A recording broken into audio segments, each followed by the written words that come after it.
धन्यवाद सर, आम्हाला खूप छान असं मार्गदर्शन केल्याबद्दल. मी पुन्हा एकदा तुमचं मनापासून धन्यवाद मानते की आम्हाला इतकं चांगलं मार्गदर्शन दिलं आणि या मार्गदर्शनाचा नक्कीच आम्ही आमच्या जीवनात उपयोग करू. यानंतर ज्यांच्या भाषणासाठी आपण खूप जास्त उत्सुक आहोत. खरं तर एखादा साहित्यिक जेव्हा काहीतरी लिहितो तेव्हा कवी दुष्यंत कुमार म्हटल्यासारखं की सिर्फ हंगामा खड़ा करना हमारा मकसद नहीं, सिर्फ हंगामा खड़ा करना हमारा मकसद नहीं, कोशिश है कि ये सूरत बदलनी चाहिए.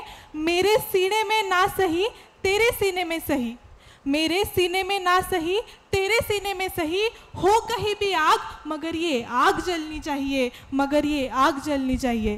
खरं तर एखादा साहित्यिक किंवा एखादा कवी जेव्हा जेव्हा लिहितो तेव्हा त्याच्या साहित्यिकातून जनतेच्या डोक्यात, जनतेच्या मनात ही विचारांची आग लागल्याशिवाय राहत नाही. आणि असेच साहित्यिक आज आपल्या समोर आपले प्रमुख मार्गदर्शक म्हणून या कार्यक्रमाचे प्रमुख अतिथी म्हणून आपल्या समोर इथे आलेले आहेत. खरं तर लिखाण, वाचन आणि ते आत्मसात करणं, प्रत्येकाने विवेकी असणं हे आज काळाची गरज आहे. आणि म्हणूनच मी माननीय श्री लक्ष्मण गायकवाड सर यांना अशी विनंती करते की त्यांनी आपले मोलाचे मनोगत जे आहे, त्यांचं मार्गदर्शन जे आहे ते आम्हाला द्यावं. माननीय लक्ष्मण गायकवाड सर. प्रथम जगाला शांतीचा संदेश देणारे तथागत गौतम बुद्ध, विश्वरत्न परमपूज्य डॉक्टर बाबासाहेब आंबेडकर, महात्मा ज्योतिराव फुले, शाहू महाराज, आद्य क्रांतीवीर उमाजी नाईक, तंट्या भील, बिरसा मुंडा या अण्णाभाऊ साठे यांना प्रथम वंदन करतो आणि आजच्या कार्यक्रमाकडे वळतो. आजच्या आपल्या या प्रई सोनकांबळे सरांच्या जन्मदिनानिमित्तानं प्रई सोनकांबळे प्रतिष्ठान छत्रपती संभाजीनगर यांच्या वतीनं होत असलेला आजचा कार्यक्रम आणि या कार्यक्रमामध्ये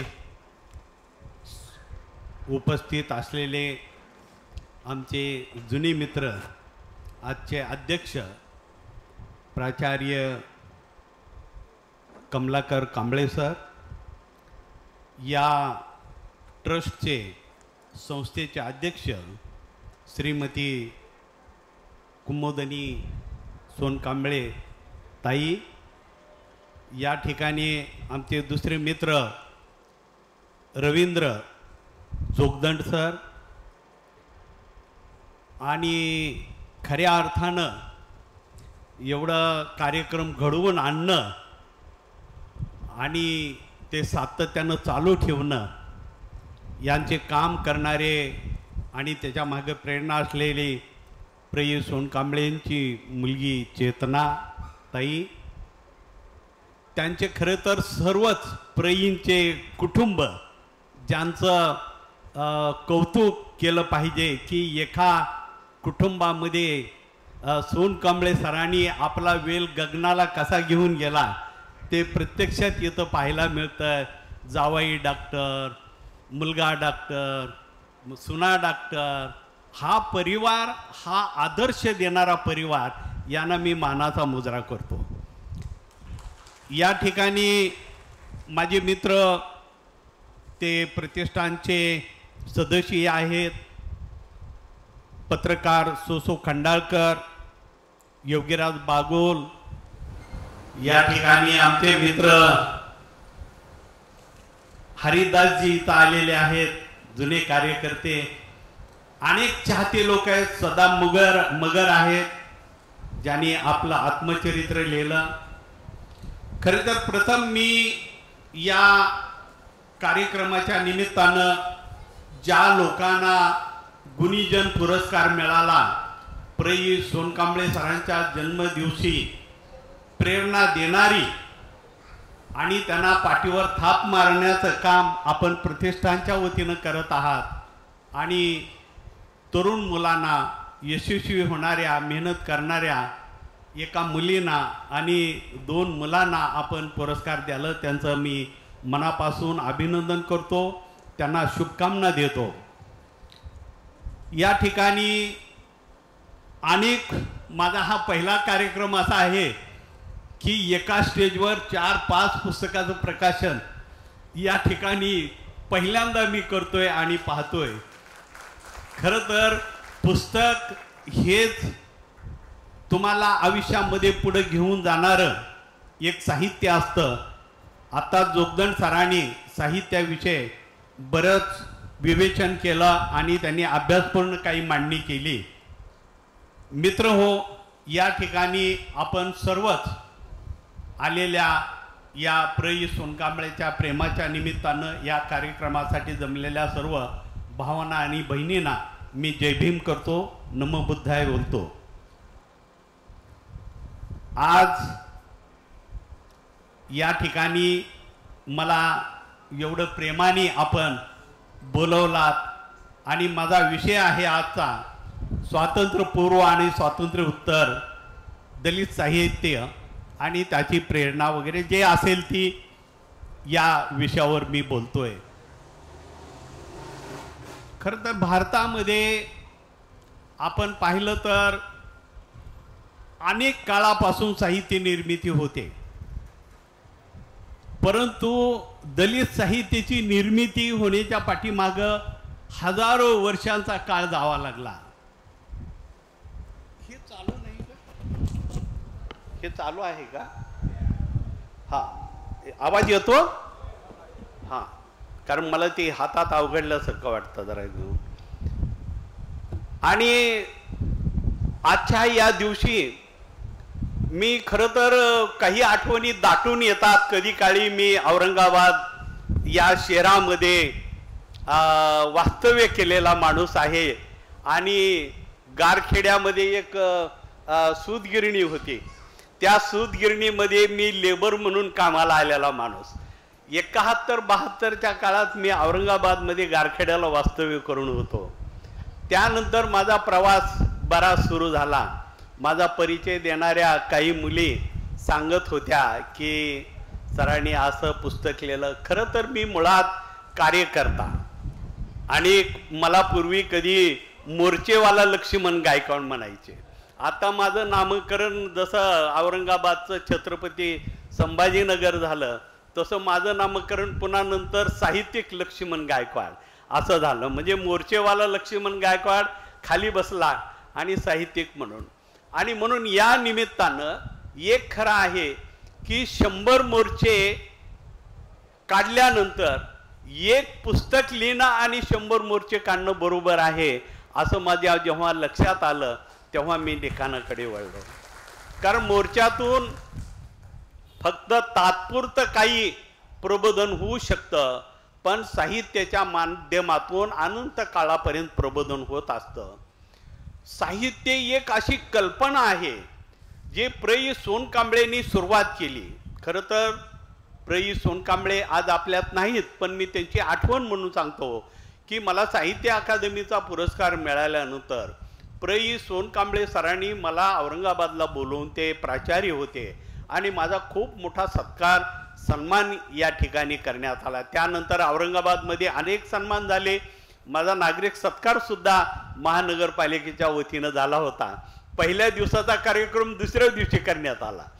असे अनेक घटना या औरंगाबादशी जोडलेल्या आहेत. प्र.इ. सोनकांबळे सरांचं मी प्रथम सांगतो की त्यांचं योगदान साहित्यात एवढ्यासाठी खूप मोठं आहे की मराठवाड्यातल्या ग्रामीण साहित्याला एक नवी दिशा देण्याचं काम आणि सर्वसामान्य थरातली भाषा प्रथम प्र.इ. सोनकांबळे सरांनी आठवणीच्या पक्षीमधून आणलेलं आहे. आणि त्यांचं मोठं योगदान मराठवाड्यातलं ते पहिलं दलित आत्मचरित्र होतं. त्यांना खरं तर आज गुरुपौर्णिमा आहे, ते माझ्या खरं तर गुरुस्थानी आणि आजच्या दिवशी कार्यक्रम होतो, त्यामुळे मी त्यांना नतमस्तक होतो की त्यांनी साहित्यात खूप मोठी एक मापदंड निर्माण करणारी हे आठवणीचे पक्षी लिहून आम्हा सर्वांना प्रेरित केलेलं आहे. आणि म्हणून प्र.इ. सोनकांबळेंचं एकच मी वाक्य सांगतो की समीक्षकांना तर खूप अवघड जायचं त्याच्यावर समीक्षा लिहिणं. एवढे म्हणजे शब्द, जी मराठवाड्यातली जी शब्दरचना आहे मराठीची गावाकडची, ती आज सुद्धा लोकांना कळत नाही. कारण माझं उचल्या लिहिल्यानंतर मला 100 पत्र आले असतील की हार्बर्ड म्हणजे काय, उकंडा म्हणजे काय, असे अनेक शब्द. तसे शब्द हे प्र. सोनकांबळेंच्या सुद्धा पुस्तकामध्ये तुम्हाला दिसतील. कारण प्र.चं एकच अनुवाद करत असताना हिंदी मधल्या लोकांना प्रश्न यायचे. आता ते आमचे मित्र सूर्यनारायण रणसुभेने अनेक लोकांचे अनुवादित पुस्तकं केली हिंदीमध्ये, त्यांचा मोठा दबदबा. पण अशा लोकांना सुद्धा काही शब्दाची ओळख असायची नाही. प्र. सोनकांबळे सरांच्या एका पुस्तकात वाक्य आहे की आम्ही लहानपणी घरातले काही लोक मिळून शेतकऱ्याच्या गुडावर जायचं, गुडाला जायचं. गुडाला जाणे हा शब्द लोकाला कळतच नाही. गुडाला जाणे म्हणजे जे जोंधळ्याची रास असते, जोंधळ्याचे कणस असतात, ती कणस मोडायला त्याला गुडावर जाणे असा शब्द मराठवाड्यामध्ये आहे. अनुवादकाला प्रश्न पडला की गुड म्हणजे काय, तर त्यांनी लिहिला अनुवादामध्ये कि लेखक को खेत में जाके गन्ने का गुड़ से गुड़ तैयार करने हुए गुड़ में लाने के लिए वहां गए थे. असं म्हणजे गुडाचा अर्थच कळत नाही. त्यांना वाटलं गुड म्हणजे गुळ, तर असं नाही. म्हणजे ही शब्दाची रचना निर्माण करणं, ते साहित्य, ते शब्द पुढे नेणं हे संस्कृतीच्या आणि अभ्यासाच्या दृष्टीनं महत्त्वाचं असतं. याची मी चलता चलता नोंद करतो आणि माझ्या विषयाकडे वळतो. खरं तर साहित्य आपल्या भारतामध्ये अनादी कालापासून चाललेलं आहे. या शब्द एक अशी कल्पना आहे, शब्द एक रचना अशी आहे, शब्द माणसाला गुलाम बनवते आणि शब्दच माणसाला क्रांती करायला प्रवृत्त करत असते. आणि म्हणून साहित्याला जगामध्ये महत्व आहे. जोगदंड सरांनी फार चांगलं सांगितले. टॉलिस्टॉय, पर्लबर्ग, पुन्हा नंतर असे बरेच जगामध्ये जे नामांकित, गोरकीची आई मी त्या काळात वाचलेली आहे. मला वाटतं मी कामगार चळवळीमध्ये असताना गोरकीची आई वाचलेली आहे. टॉलिस्टॉय किंवा पर्लबर्ग, आलेखेले, द रूट्स वगैरे ही मी नंतर पुस्तकं वाचली. पण वाचनामधून जी प्रेरणा मिळते, जे बौद्धिकता वाढते, ते अन्य कुठल्या गोष्टीतून वाढत नाही. आणि म्हणून भारतामध्ये अनादी काळापर्यंत इथला शूद्र, अतिशूद्र माणूस गुलाम का राहिला, तर हे साहित्याच्या माध्यमातून राहिला. साहित्य त्या काळातलं पुराण असो, गीता असो, रामायण असो, या किंवा मनूचा कायदा असो, ही सर्व कायदे मानवाला हानिकारक जरी असले तर ती चालू होते. मग ते देवाच्या मुखातून पडलेले शब्द असो किंवा कशी असो, पण ते पुढे चालू रीती झाली.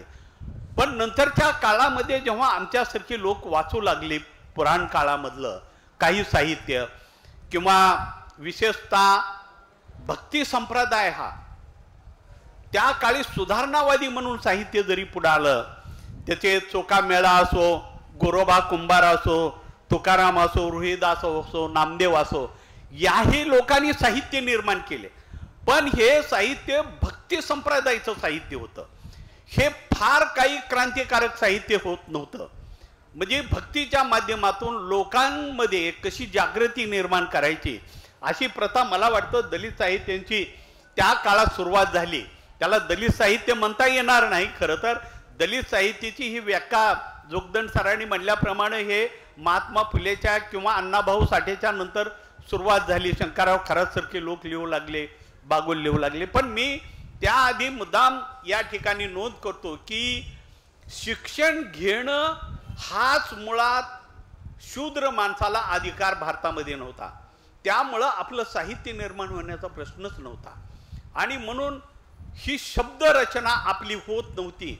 खरं तर मी रामायणातले काही उदाहरण देईन की रामायण आज आपल्याला गीता एवढी महान ग्रंथ आहे, पण त्याच्यामध्ये सुद्धा शूद्र माणसाला मानवाप्रमाणे कसं वागू नये किंवा ते कसे असतात याच्याबद्दल इथंबू माहिती आज सुद्धा मिळते. रामायणामध्ये तुम्ही कधी वाचलात तर रामायणामध्ये सुद्धा, म्हणून कधी तुम्ही रामायणामध्ये हे बघा, साहित्याच्या माध्यमातून बोलतंय, कुणी मनाचं फार सध्या हाली मन कोम्याजून चाललेले आहेत माणसांचे, कोणाचं मन दुखावण्याचं माझा उद्देश नाही, पण वस्तुस्थिती ही आहे की रामायणामध्ये आज मी जेव्हा वाचतो, मी जवळपास 10-12 तर रामायण वाचले असतील वेगवेगळे, तर एका रामायणामध्ये, वाल्मिकीच्या रामायणामध्ये स्पष्टपणे उल्लेख आहे की एका नगरीमध्ये ब्राह्मण होता आणि ब्राह्मणाचा मुलगा मेला. ब्राह्मणाचा मुलगा मेल्यानंतर तिथे रडण्याचा आक्रोश सुरू झाला. तेव्हा राम त्या नगरीमधून जात होते आणि रडण्याचा आवाज आल्यामुळं ते तिथे थांबल्यानंतर ते म्हणाले काय झालं. तेव्हा एक ब्राह्मण म्हणाला की हे देवा, की हे रामा, फार अन्याय होत आहे. काय होत आहे तर शूद्र तपश्चर्या करत आहे आणि शूद्र तपश्चर्या करत असल्यामुळं माझा मुलगा मेला आहे. जोपर्यंत त्या शूद्राला त्याला संपवणार नाहीस किंवा त्याची हत्या करणार नाहीस तोपर्यंत माझा मुलगा जिवंत होणार नाही. आणि मग राम, हे तुम्ही किती लोकांनी रामायण वाचलं माहीत नाही, पण ही मी खोटं नाही, हे रामायणातली गोष्ट सांगतोय. मग नंतर राम गेले असंच फिरत अरण्यामध्ये. गेल्यानंतर शंभूक नावाचा एक माणूस, त्या काळातला शूद्र, हा तपश्चर्या करत होता झाडाखाली. आणि मग तपश्चर्या करत असताना जेव्हा तो राम तिथे आला आणि तो राम म्हणून तपश्चर्या करत होता असंही त्याच्यात आहे. आणि ती तपश्चर्या करत असताना रामाने विचारलं की तू कोण आहे. तो म्हणाला मी शंभूक आहे. शंभूक कुठला आहे तर मी शूद्र आहे. शूद्र आहे म्हटल्याबरोबर राम खड्ग काढतात आणि त्याची मान कंप्लीट उडवतात, त्याचा शिरच्छेद करतात. अशी कहाणी रामायणामध्ये आहे. आणि म्हणून शूद्राला बोलण्याचा, लिहिण्याचा हा अधिकार हजारो वर्ष भारतामध्ये राबवला गेलेला आहे वेगवेगळ्या माध्यमातून. स्त्री हे पाप युनीची असते, तिच्यामधून जन्मणारं खरं तर मूल सुद्धा पापी असायला पाहिजे, पण ती पापी होत नाही. पण स्त्रियाविषयी हजारो पापी आहे, ही आहे. अनेक ठिकाणी त्याचे उल्लेख मी यात फार पडणार नाही, पण ह्याचा सांगण्याचा संदर्भ हे आहे की भारतामध्ये पूर्वी शूद्राला शिक्षण घेणं हा गुन्हा मानला जात होता. आणि म्हणून कधी दळण्यावर ओव्या म्हणणाऱ्या, कधी जुन्या बायाच्या ओव्या ऐका. मी लहानपणी ती दळण दळत असताना बाई म्हणायच्या ओव्या म्हणताना, रामबाई राम नाही ग सीतेच्या तोला मोलाचा, रामबाई राम नाही ग सीतेच्या तोला मोलाचा, राम ग बाई आहे हलक्या कानाचा. म्हणजे तो दुसऱ्याचा ऐकून सीते माईला माझ्या त्रास दिला, ही म्हणण्याचं धाडस स्त्रियामध्ये, म्हणजे त्यांना लिहिण्याचा अधिकार नसला तर ओव्याचा. म्हणून स्त्री ही पहिली कवयित्री आहे भारतामधली की जिनं ओव्याच्या माध्यमातून आपलं गीतं लिहिली किंवा आपल्या कहाण्या गायला अन्याय अत्याचाराच्या विरोधात. अजूनही स्त्री जेव्हा पूर्वी दळण दळत असताना आपल्या भावाला काय बोलायचं, आपल्या आईबद्दल काय चिंता व्यक्त करायची, ते दळणामधून गाणं म्हणायचे. आणि म्हणून ओव्या, या ओव्या स्वरूपात काही त्या काळात साहित्य आलं. खरं तर मौखिक परंपरेचं हे साहित्य फार उशिरा काही लोकांनी संपादित केलं आणि हळूहळू साहित्यामध्ये, भारताच्या साहित्यामध्ये थोडा वेगवेगळा बदल झाला. पण भक्ती संप्रदाय जेव्हा भारतामध्ये आला, भक्ती संप्रदाय हा नामदेव असो, तुकाराम असो, चोखामेळा असो किंवा रोहिदास असो, रोहिदासांनी तर खूप लिहिलं, पण त्याला भक्ती संप्रदाय हे क्रांतिकारक होऊ शकत नाही, हा सामाजिक फार मोठा बदल घडवून आणू शकत नाही. म्हणून भक्ती संप्रदाय हा मोठ्या प्रमाणात पसरला, पण अस्पृश्यता आणि माणसाला गुलाम बनवण्याचं काम त्याच्यातून पुरं होऊ शकलं किंवा त्याच्यातून बाहेर निघू शकला नाही समाज, ही आपल्या देशाची स्थिती आहे. परंतु यानंतर मात्र महात्मा फुले यांनी पहिला आसूड किंवा गुलामी यासारखे ग्रंथ लिहिले आणि त्यांनी एक नवा क्रांतीचा पैलू रचायला सुरुवात केलं. मग सावित्रीमाईचं गीता असो, तिच्या पण कविता सावित्रीमाईच्या त्या काळात लिहिलेल्या आहेत आणि त्यांच्यावर झालेला अन्याय, म्हणजे आपल्या देशामध्ये ब्राह्मण, क्षत्रिय, वैश्य आणि शूद्र आणि पुन्हा नंतर अतिशूद्र आणि अतिशूद्राच्या नंतर गावानी, संपूर्ण गावानी ज्यांना शूद्र म्हणून प्रवेश नाकारला असे शूद्र म्हणजे विमुक्त घुमंतू जनजातीचे लोक. असा एवढा पल्ला आपल्या समाजामध्ये एकमेकाच्या खाली बसलेला आहे. आणि म्हणून याच्यातून मुक्ती मिळणं हे त्या काळात कठीण होतं. भक्ती संप्रदायामुळं लोक आजही दैववादाकडे वळतात, परंतु दैववादातून मानवतेकडे जाणारा खरा रस्ता महात्मा फुलेच्या नंतर बाबासाहेब आंबेडकरांनी या देशामध्ये पहिली सुरुवात केली, पहिली ठिणगी पडली. कुठलंही हातामध्ये शस्त्र क्रांतीचं किंवा हातामध्ये कुठलं काही न घेता केवळ शिक्षणाच्या जोरावर बाबासाहेबांनी या देशामध्ये गुलाम, हजारो नाही कोट्यावधी गुलामांना पहिल्यांदा जागृत करण्याचं काम केलं. त्यांनी अनेक बहिष्कृत भारतसारखे किंवा अनेक असे त्यांचे ग्रंथ झाले. त्या काळात त्यांचे मासिकं चालत होते, त्रिमासिकं, त्याच्यामधून प्रबोधन झालं. आणि बाबासाहेबांच्या या चळवळीचा या देशामध्ये पहिला अगर साहित्यात अंकुर फुटला असेल तो महाराष्ट्रापासून सुरुवात झाला.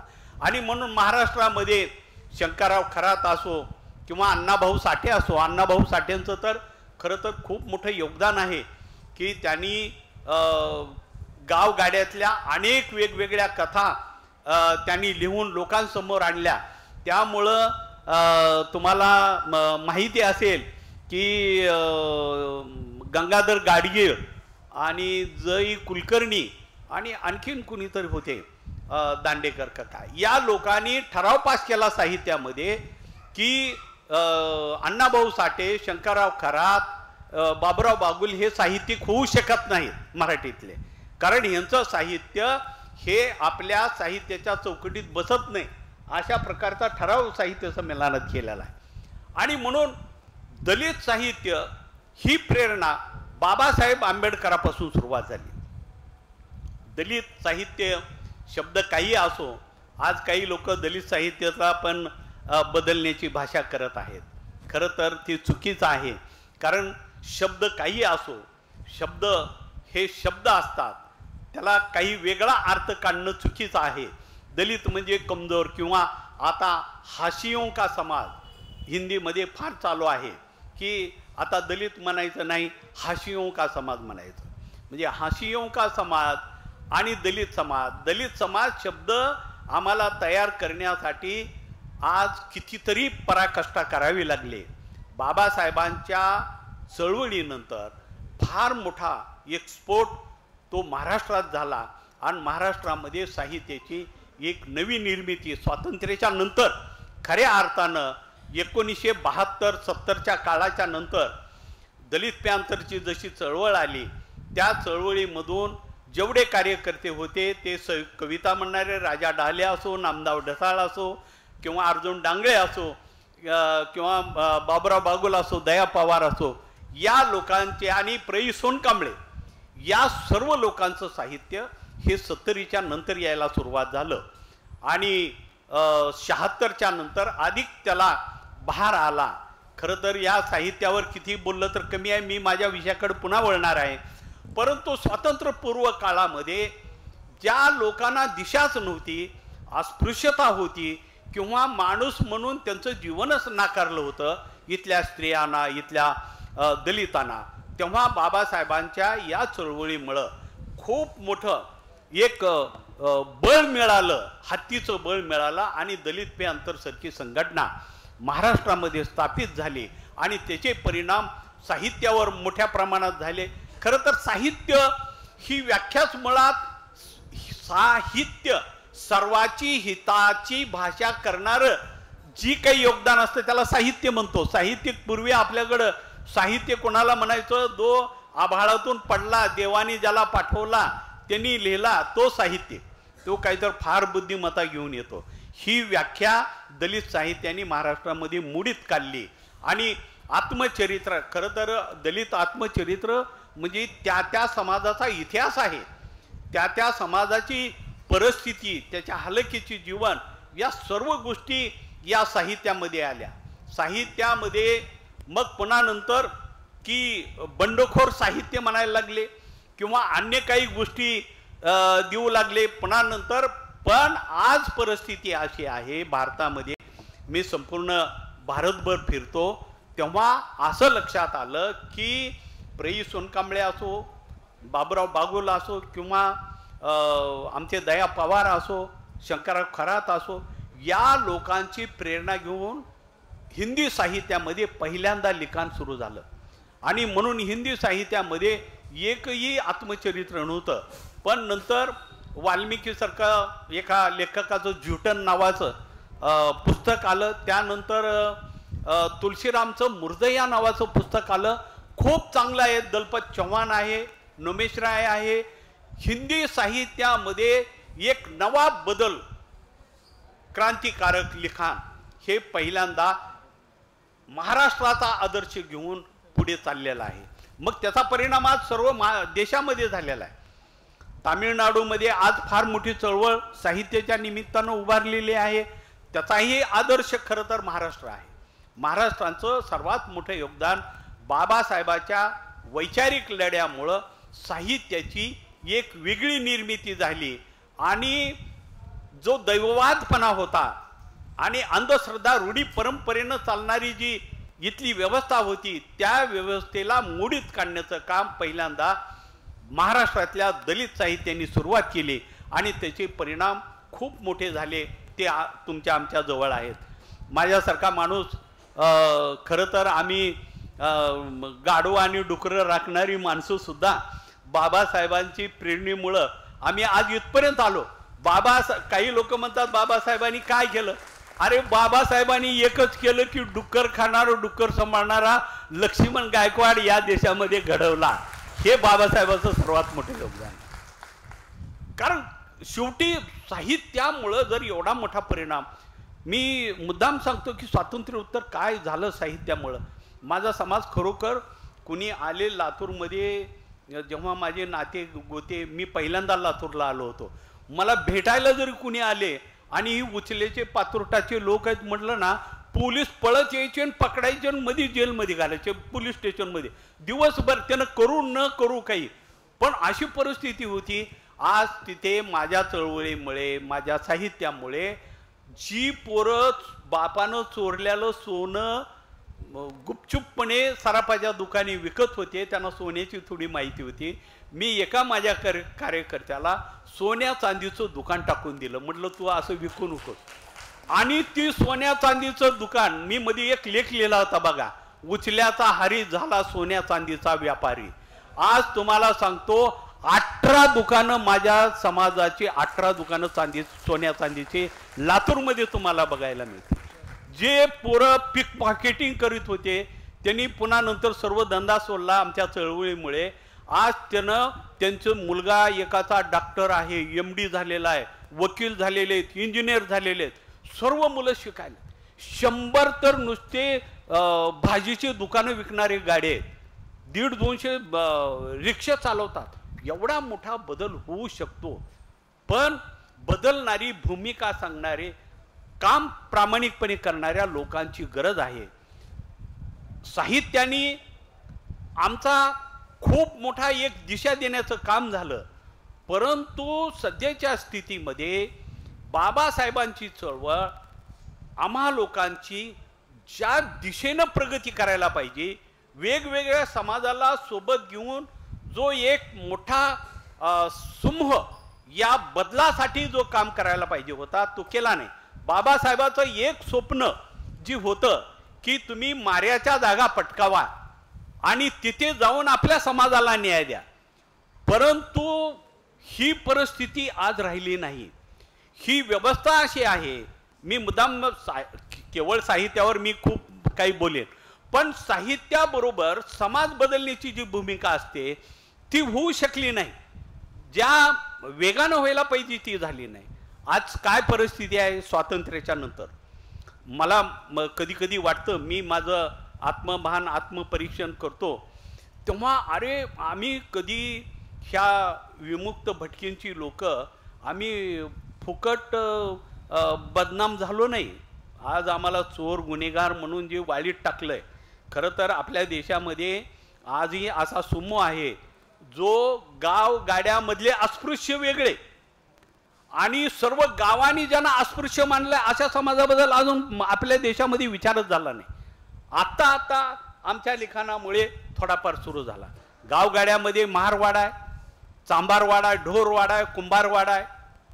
पण पारधीवाडा, पारध्याचं कैकाड्याची वस्ती, वडरांचं किंवा उचले लोक, टकारी, भामटे, नंदी बैलवाले, कडक लक्ष्मी जे आजही आसोड मारत फिरतात, या लोकांना गावगाड्यांनी बंदिस्त केलेलं आहे.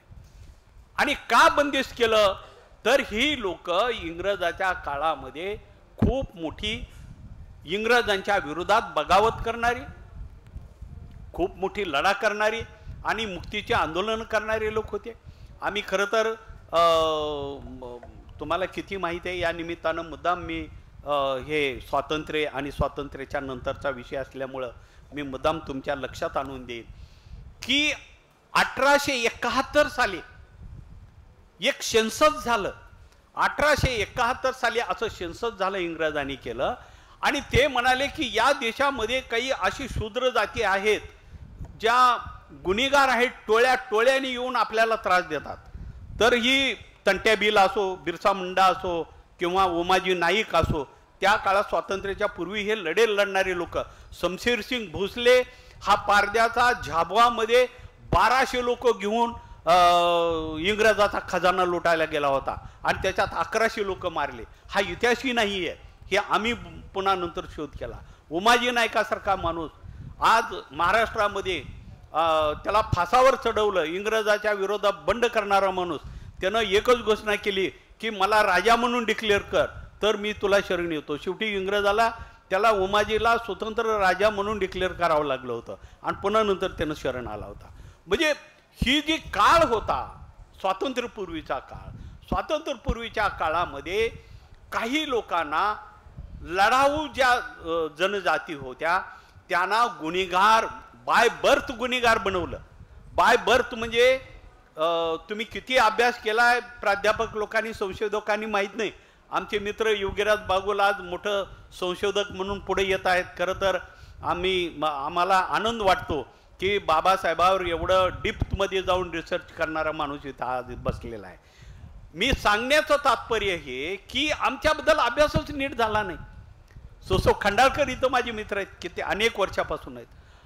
आमचं दुःख हे आहे की बाबासाहेबांचा जो एक प्रचंड प्रभाव होऊन गावगाडे हादरले, गावगाड्यातली अस्पृश्यता, गावगाड्यातला दलित समाज एकवटला आणि तो पुढे जायला निघाला. त्यालाही पुन्हा भरपूर आडकाठी आल्या. परंतु 1871 साली या देशामध्ये असा कायदा बनवला की आईच्या पोटातून जन्मलेला मूल चोर गुन्हेगार म्हणून जन्माला येतं. अशा 198 जाती लिस्टेड केल्या भारतामध्ये आणि 198 जातीला बाय बर्थ क्रिमिनल केलं. त्यावेळेस आमची लोकसंख्या बाबासाहेबांनी लिहिले. बाबासाहेबांनी लाहोरच्या भाषणामध्ये यावर टिप्पणी केलेली आहे की या देशामध्ये अपराधी जनजाती जे आहेत त्या 2,50,00,000 आहेत आणि एवढ्या लोकांना या देशामध्ये हिंदू धर्मामध्ये गुलामापेक्षाही वाईट वागणूक दिली जाते. अजून त्यांचे प्रश्न मिटले नाहीत. अशाचं लिखाण बाबासाहेबांनी त्या काळात केलेलं आहे. आणि मग सांगण्याचं तात्पर्य हे की एक समूह त्याला नेतृत्वच पुन्हा मिळालं नाही कधी. 1871 सालचा कायदा भारतामध्ये किती दिवस चालावा हे आमची शोकांतिका आहे. 31 ऑगस्ट 1952 पर्यंत हा कायदा चालू राहिला. म्हणजे देशाच्या स्वातंत्र्याच्या 5 वर्ष 16 दिवसापर्यंत आम्ही लोक या देशामध्ये कैदी होतो. ह्याचा विसर सुद्धा स्वातंत्र्याला पडला आणि स्वातंत्र्य आम्हाला मिळायला पंडित जवाहरलाल नेहरू संसदेमध्ये सांगतात की तुम्ही लोक, आम्ही मुक्त आहोत भारतीय नागरिक, पण तुम्ही फक्त मुक्त नाही तर तुम्ही तुमचे पूर्वजांनी इंग्रजाच्या आणि स्वातंत्र्यासाठी लढणाऱ्या तुम्ही जमाती आहात. तुम्ही आजपासून विशेष मुक्त आहात. विशेष मुक्तला शॉर्ट फॉर्म मध्ये विमुक्त हे नाव देण्यात आलं. डिप्रेस क्लास त्या काळात गांधीजीची व्याख्या की डिप्रेस क्लासची पुन्हा नंतर संघटना झाली. पण स्वातंत्र्याच्या 5 वर्ष 16 दिवसाचे नंतर आम्हाला स्वातंत्र्य मिळाल्यामुळं बाबासाहेबांनी 1950ला संविधान लिहून टाकलं आणि त्यामुळं आम्ही संविधानामध्ये नाही. हे किती लोकांना माहिती आहे?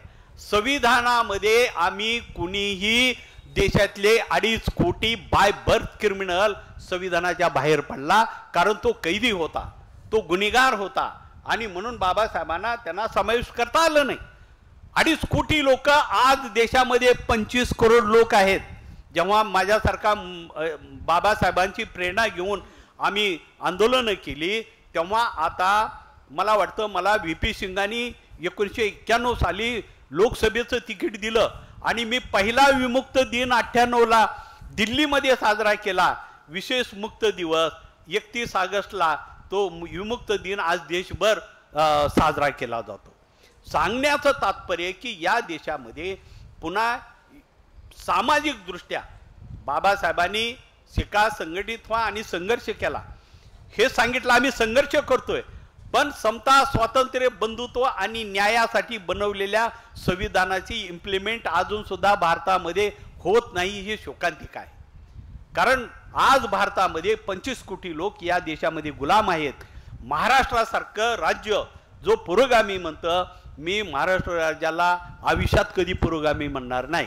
कारण महाराष्ट्र एवढा जातीवादी आणि अत्यंत खालच्या पातळीवर जाणारं राजकारण या महाराष्ट्रामध्ये करणारे लोक, घराणेशाहीचे इथे लोक इतके निर्माण झाले. मी तुम्हाला मुद्दाम आठवण करून देतो. बाबासाहेबांनी 1956 मध्ये जेव्हा धर्मांतर केलं, धर्मांतर केल्यानंतर त्यानंतर 1956 नंतर महाराष्ट्र सरकार राज्य भारतात कुठंच झालं नाही.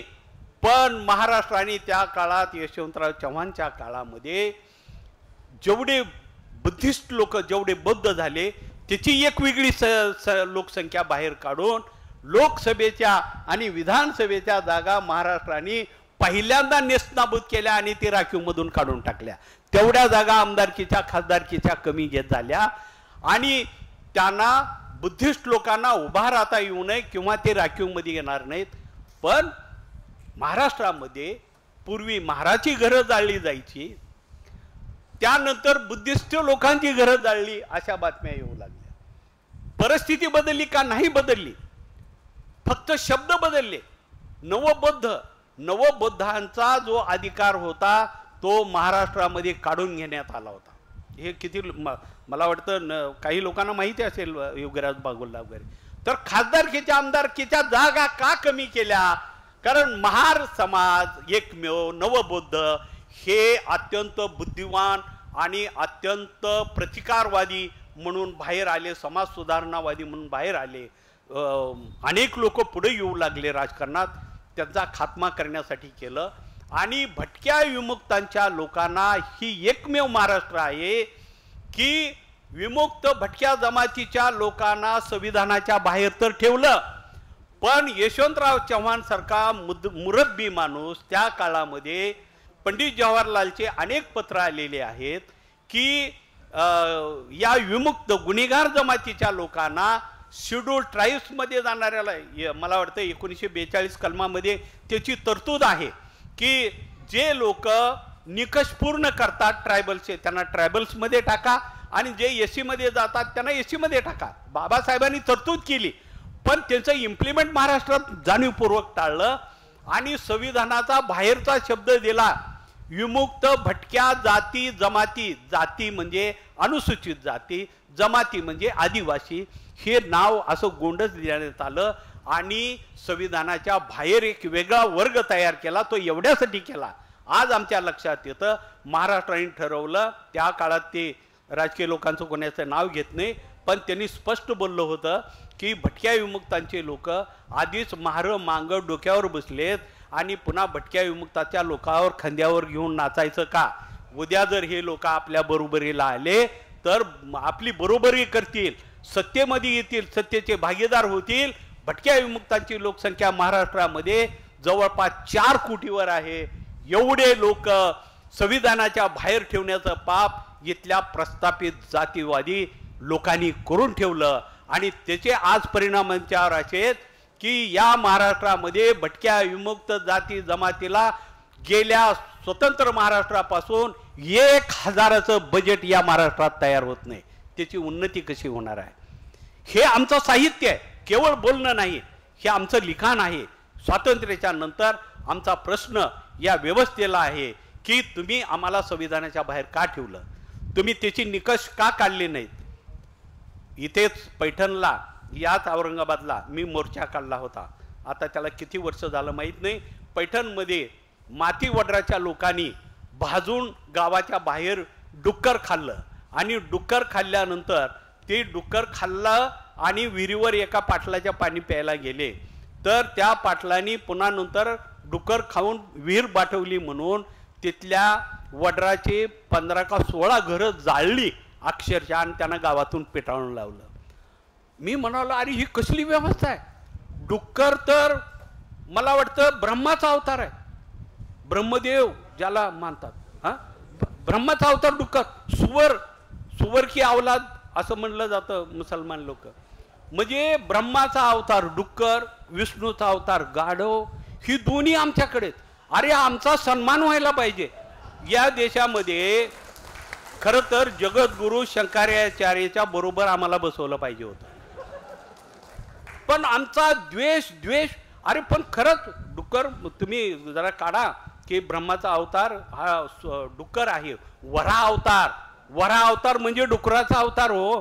आणि डुक्कर खाल्ल्यानंतर तुमची विहीर बाटते, माणसं बाटतात आणि त्याला लोक घरं जाळतात, मारतात, हाणतात.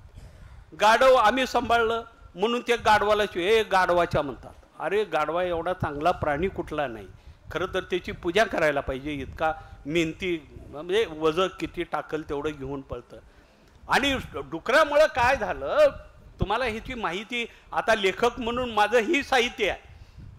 या साहित्याच्या अंगानं स्वातंत्र्य उत्तर पहिल्यांदा डुकराचं साहित्य उलालं, गाढवाचं साहित्य उलालं. असे साहित्य का उलालं तर आम्ही ती भोगलं. डुक्कर का सांभाळत होतं याचं तुम्हाला माहिती आहे. मी पहिल्यांदा साहित्यात हा प्रकार आणला. डुक्कर आम्ही का पाळतो, मोगलांच्या काळात 800 वर्ष मुस्लिम लोकांच्या फौजा यायच्या आणि लोकांना प्रचंड अन्याय करायचे. त्या काळात त्याला धर्म काही म्हणू नका, हिंदू धर्म हा काही पुन्हा नंतर आलेले शब्द आहेत. पण त्या काळात जी सिंधू संस्कृतीमध्ये आम्ही जगलेले लोक होतो, तर आपल्याला बाठायचं नाही, आपण असंच राहायचं, आपण कुठल्या धर्मात जायचं नाही, ही जी प्रथा होती. त्या काळात आम्हाला 10 गावं, माझ्या लहानपणी मला 10 गावं होते. 10 गावामध्ये आमची डुकरं सोडलेली असायची. ही डुक्कर का पाळतो तुमच्या माहितीसाठी सांगतो. डुक्कर हे मुस्लिम लोकांनी त्याला आपला दुश्मन मानलेला आहे, काफिर मानलेला आहे. डुक्कर दिसलं की पळून जातात. मग आम्ही मुसलमानाच्या फौजा आलं की आम्ही 10 गावामध्ये देखरेख करायचं. गावाच्या बाहेर डुकरं सोडलेले असायचे आणि मोगलांचे सैन्य आलं की सर्व गावाच्या बाहेर डुकरं पिटाळून लावायचे. अजून जास्त जवळ आलं तर डुकराला धरायचं आणि कुच्चे घालायचे. डुक्कर कापून कधी खात नाहीत, लक्षात ठेवा. ते पारणं लोखंडाच्या त्याच्या मानेवर मारू मारू तो किंचाळतो. वा त्याचा आवाज ना डुकराचा 1-1 किलोमीटर पर्यंत जातो. मग मोगलांची सैन्य गावाकडे न येता ती सुवर के लोग रहते हैं, चलो चलो भागो भागो, डुक्कर खाने वाले लोग आहे म्हणायचे, मुसलमान पळून जायचे. एक डुक्कर हजारो सैनिकाला पळवायचं आणि ज्या जर जवळ आलं तर आम्ही त्या डुकराला भाजायचं. डुकराच्या केसाचा दर्प एवढा प्रचंड येतो, त्या दर्पामुळं पळून जायचं. आणि त्याच्यामुळं ब्रह्माचा हिंदूचा अवतार वरा झाला. डुकरामुळं ही जमात वाचली. आज जी पिलावळ उड्या मारत आहेत, झुंडशाही करत आहेत.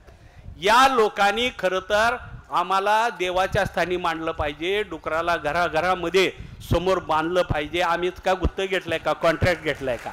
हा शंकर्या, मी तर म्हणतो हे ब्रह्माचा अवतार, विष्णूचा अवतार शंकराचार्याच्या मठाच्या प्रत्येक समोर बांधलं पाहिजे, तर तुमचा उद्धार होणार आहे, नाही तर नाही होणार.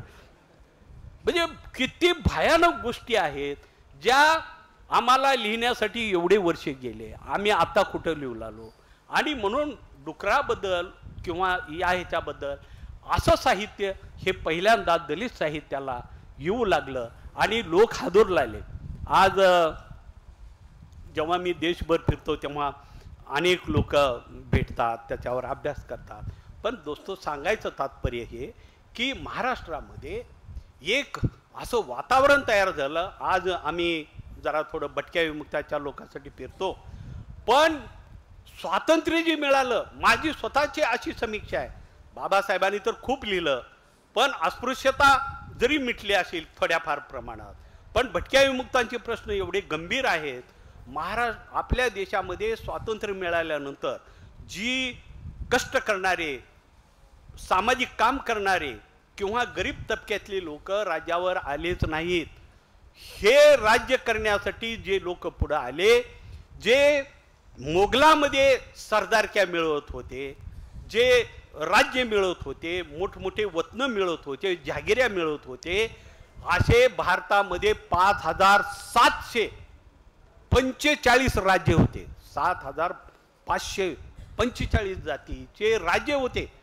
या सर्व राज्य पुन्हा जरी एकत्र आलेले असले तर स्वातंत्र्याच्या नंतर जे राज्य शाहीशी जुळवून घेऊन जे मोज मस्ती करत होते आणि सर्वसामान्य लोकांना गुलाम म्हणून राबवत होते, तीच माणसं स्वातंत्र्याच्या नंतर आपल्या देशामध्ये राज्यसत्तेवर आले. आणि राज्यसत्तेवर आल्यामुळं घराणेशाही निर्माण झाली. पूर्वी एक राजा सर्व लोकांवर एका विभागावर राज्य करत होता. आत्ताचे राज्य हे त्या काळातली सरदारकी मिळवलेले आज आपल्या या देशामध्ये गुलामाला गुलाम ठेवलं पाहिजे, या लोकांना भटक्या विमुक्ताला भटकत ठेवलं पाहिजे, दलितांना अजूनही आपल्या बरोबरीचं स्थान मिळणार नाही ह्याची व्यवस्था केली पाहिजे, ह्याची मोर्चे बांधणी आजही दोस्तो हो या देशामध्ये पद्धतशीरपणे आहे. तुमचा राज्यकर्त्यांची मोठमोठी पिलावळ आज आपल्याला, मी विलासराव देशमुख वगैरे, मला नाव घ्यायला भीती वाटत नाही कोणाचे, हे जे मोठमोठे राज्य आता जी नवीन आलेले आहेत पुढारी कुठल्याही पक्षाचे असो, अरे म्हातारी माणसं त्यांच्या पायाला हात लावतात त्यांच्याकडे गेलं की काम करा, हे करा. इतकी या देशामध्ये लाचारी आणलेली आहे की पुन्हा आपला देश गुलामीकडे जातो की काय, अशी एवढी भयानक संभावना आहे. आज ज्या लोकांकडं मी काही राजे बघितलेत की निजामाच्या काळामध्ये निजामाचे घोड्याचे खराळे मारणारे या देशामध्ये राज्यसत्तेवर आले, मुख्यमंत्री झाले, त्याचे शेंबडे पोरं पण मुख्यमंत्री पुन्हा मिनिस्टर झाले, त्याचे पोराचं पोरग मिनिस्टर, त्याची बहीण मिनिस्टर. अरे हा देश काय तुम्हाला विकलाय का काय? कायम तुमचंच सर्व. आणि पुन्हा नंतर एक नवी गुलामी, त्यांच्या वाड्याच्या समोर सर्व लोक सकाळी सकाळी जमायचं, लोटांगण घालायचे, साहेब हे काम करा, ते काम करा. ही गती मोडण्याचं काम बाबासाहेबांनी करून ठेवलेलं आहे. परंतु आज परिस्थिती दोस्तो अशी निर्माण झाली आहे या देशामध्ये की इथला प्रस्थापित वर्ग जो आहे, राज्यशाही वर्ग जाऊन बसलेला, प्रस्थापित झालेला, तो खालच्या माणसाला काही करू इच्छित नाही. भटक्या विमुक्तासाठी तुम्ही माहिती घ्या, आम्ही लोक 1913 मध्ये पहिलं बजेट आमच्यासाठी इंग्रजांनी तयार केलेलं आहे. इंग्रज, मी म्हणतो ही जी आज जी लोक राज्यावर आहेत ना, मी म्हणतो हे खरे देशाचे दुश्मन आहेत. इंग्रज हे मी देव मानतो, इंग्रजाला देव मानतो. महिलाच्या मुक्तीचा त्यांनी कायदा आणला. भटक्या विमुक्तांच्या लोकांचा सुधारण्यासाठी 1913 साली सोशल वेलफेअर नावाची ही संस्था फक्त गुन्हेगार जमातीसाठी आलेली आहे, लक्षात ठेवा. भारतामध्ये 1913 साली पहिलं बजेट आमच्यासाठी गुन्हेगार जमातीसाठी म्हणून सोशल वेलफेअर आलं. आणि सोशल वेलफेअर आल्यानंतर आज परिस्थिती, आम्ही स्वातंत्र्याच्या नंतर माझ्या आज्याला मला वाटतं जवळपास 5 रुपये 8 आणे पगार होता. 5 रुपये 8 आणे इंग्रजाचे पगारी मिळायच्या सेटलमेंटमध्ये गुन्हेगार जमातीचे. भारतामध्ये 52 सेटलमेंट आहेत, ह्यांच्यासाठी बजेट व्हायचं. आणि ती बजेट स्वातंत्र्याच्या नंतर भारतामध्ये आज सोशल वेलफेअरचं समाज कल्याण झालं. आज समाज कल्याणमधून आम्हाला काढून टाकलं, हे किती लोकांना माहीत आहे? याचा अभ्यास काय? समाज कल्याणमध्ये आमचं बजेटच होत नाही. म्हणून गावगाड्याचा अस्पृश्य जरी असला, आज त्याचेही संकट खूप आहेत, मी ती पुन्हा तुम्हाला सांगेन. पण परिस्थिती अशी आहे की ज्याची संख्या जास्त आहे आज तो भांडायला उठत आहे, ज्याची संख्या जास्त आहे तो जास्तीत जास्त वरबडून कसं खायचं हे मागत आहे. जाती जातीच्या संघटना होत आहेत. आज भटक्या विमुक्तांचे लोक पालावरचे लोक पालात आहेत. हे राजकीय लोकांना दिसत नाही का? त्यांच्या हजारो एकर जमिनी वाढत आहेत, त्यांचं वैभव वाढत आहे, त्यांच्या मोठमोठ्या टोलेजंगी इमारती वाढत आहे.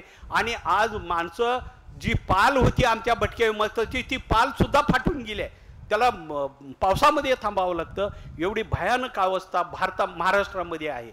पुरोगामी म्हणतात आणि आपल्या सत्तेची सर्व फळं आपल्या नात्याला, पुतण्याला, मामाला, भावाला आणि त्यांना काका म्हणा, तात्या म्हणा, अशी सध्या एक नवीन टीम या देशामध्ये निर्माण झाली आहे.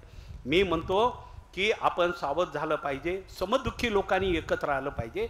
बाबासाहेबांचं तेच होतं, समता, स्वातंत्र्य, बंधुत्व आणि न्यायाच्या आधारावर हा समाज बदलला पाहिजे. त्याचं स्वप्न आज आम्ही सोडून दिलंय.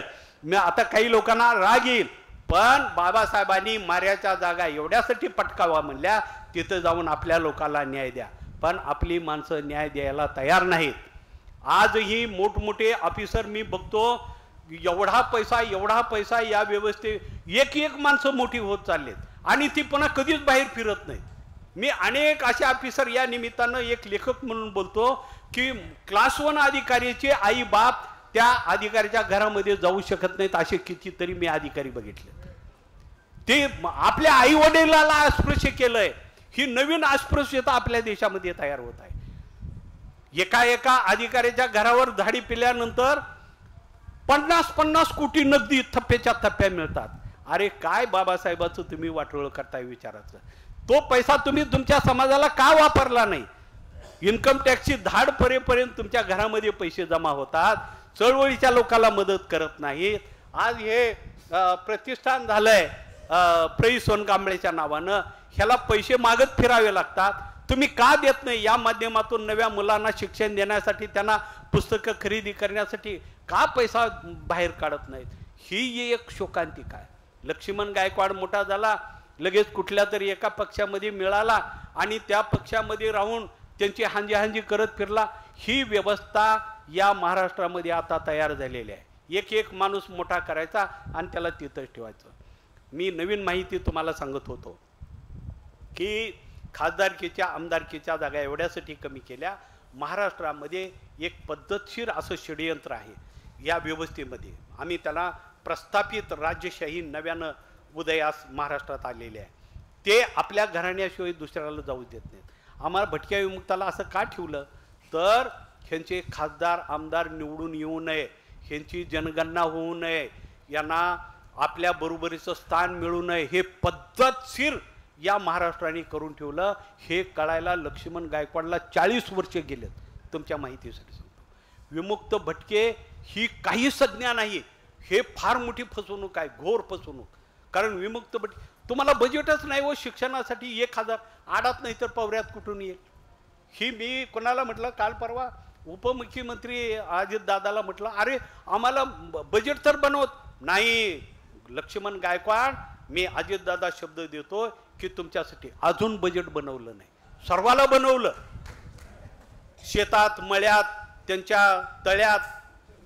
म्हणजे ही हरामखोर लोक जर सत्ता संपत्ती संच करून जर माणसाला परत नव्यानं गुलाम करणार असतील तर बाबासाहेबाचा एकमेव विचार आहे की जो या लोकांना प्रतिक्रांती करून त्यांना घरी घालवणं. आणि ही गोरगरीब मराठे, खरंच आहे मराठ्याचं आंदोलन चालू आहे, माझा त्यांना पाठिंबाच आहे. गरीब मराठे का झाले, कुणी केले, ही त्यांना सांगायला पाहिजे हो. हे आजच्या परिस्थितीमध्ये बोलतोय. आता आम्ही भटक्या विमुक्तामध्ये ती आम्ही ओबीसी मध्ये आलो, समाज कल्याणमधून आता आम्हाला काढून टाकलं. आता आम्ही ओबीसीचा ग्रुप झालो, एक लक्षात ठेवा. आणि भटक्या विमुक्ताला त्या मसनवाट्यामध्ये राहतो आम्ही. मसनवाट्यामध्ये प्रेत, अजून मसनवाट्यामध्ये मी एक कथा लिहिली होती की मसनवाट्यातले मसनजुगी ना देवाला साकड घालतात की सोन्याचा दात असल्याला म्हातारा मरू दे, पुन्हा नंतर बाळातीन बाई मरू दे डिलिव्हरी होताना, आणि तिचं प्रेत माझ्या मसनवाट्यात. ती एवढ्यासाठी की बाळातीन बाईच्या अंगावरचे दागिने काढून घेत नाहीत, तिला तसंच जाळायला आणतात. आणि म्हाताऱ्याचा दात सोन्याचा ती काढत नाही, त्याला तसं जातात, तर ती सोनं मला मिळू दे. आणि म्हणून मसन वाट्यात 15-15, 10-10 दिवस मुक्काम करणारे लोक अजून तिथंच आहेत हो. त्यांना न्याय या महाराष्ट्रात मिळणार आहे का? त्याच्याकडं कुणी बघत नाही. ह्यांची सत्ता संपत्ती वाढत चाललेली आहे आणि माणसं नव्यानं गुलाम होत आहे. हे माझ्यासारख्या लेखकाला एक खंत वाटते की बाबासाहेबांच्या या चळवळीला पुढं नेण्याचं काम, फुलेच्या चळवळीला पुढं नेण्याचं काम केलं पाहिजे. मी म्हणत नाही गरिबी कोणाची राहावी, मराठा समाज हा गरीब आहे, सुधारला पाहिजे. अरे पण गरीब कोण बनवलं? शेतकऱ्याच्या आत्महत्या या देशामध्ये कधीच झाल्या नव्हत्या. स्वातंत्र्याच्या पूर्वी झाल्या होत्या का हरिदास? शेतकरी आज आत्महत्या का करू लागलाय ह्याचं कधी विवेचन होणार आहे का नाही?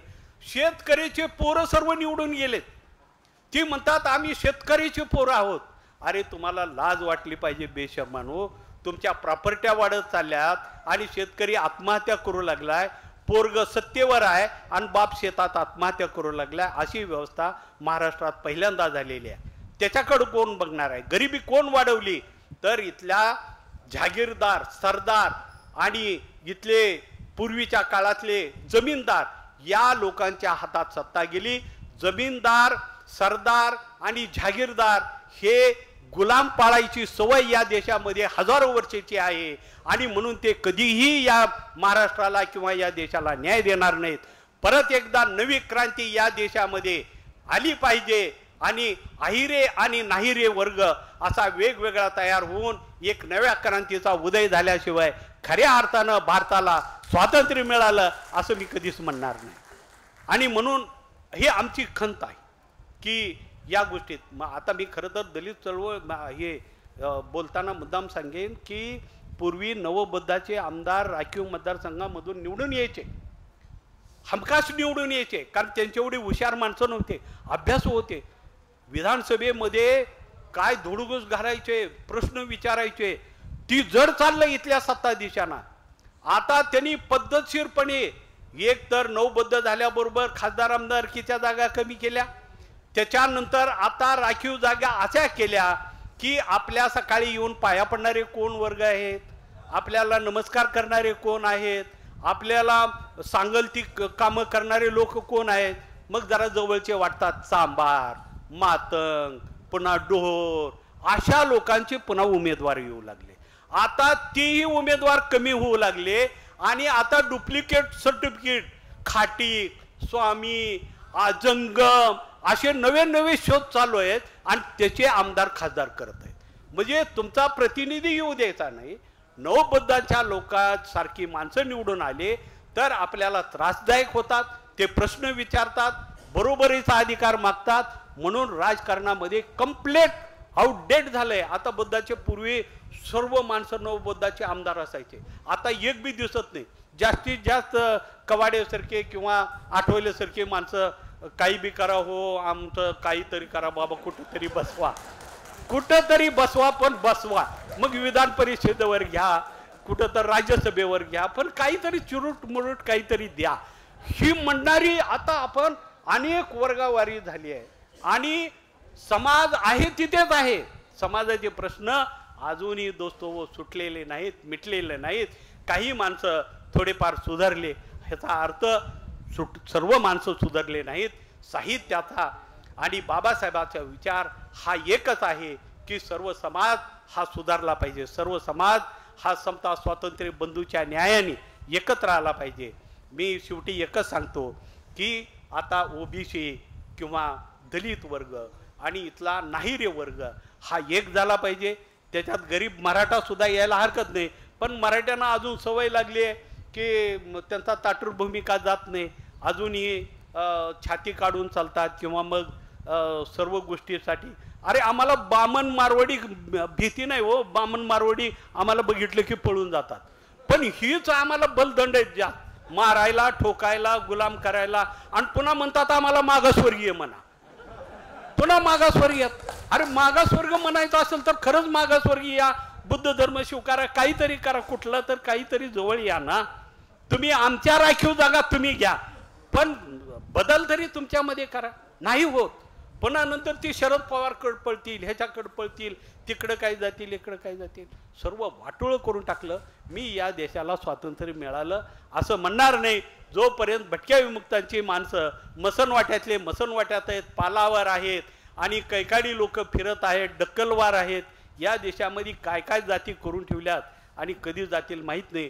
परंतु दोस्त हो, मला वाटतं की हा समाज बदलला पाहिजे, हा समाज पुढे आला पाहिजे आणि तरच आपण या वेगवेगळ्या साहित्याच्या रूपाने आपण एकत्र जमत असताना आपण विचारशील झालं पाहिजे, प्रगतीशील झालं पाहिजे, सर्वसामान्य लोकांना न्याय देण्याच्या भूमिकेवर असलं पाहिजे. आत्ता महाराष्ट्रामध्ये स्त्रिया मोठ्या प्रमाणात लिहित आहेत.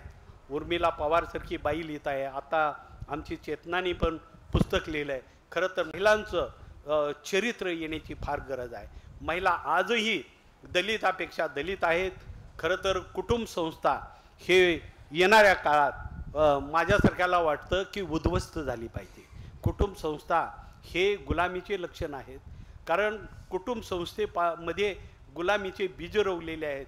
महिलांना कायमस्वरूपी मागे टाकण्याचं, दलितांना गावगाड्यामध्ये दलित ठेवण्याची ही जी काही कुटुंब संस्था आहे हे एकदा विस्कळीत झाली पाहिजे.